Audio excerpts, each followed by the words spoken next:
બોલ બોલ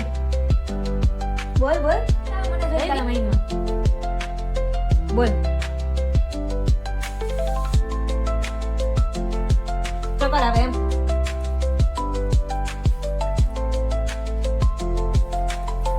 ભાઈ બંધમાં ઘણો ફેર છે રે કેને ભાઈ બંધ કહેવાય જો ભાઈ બંધીમાં સુદામા ને કૃષ્ણ મળ્યા રે એને ભાઈ બંધ કહેવાય જો બરાબર ને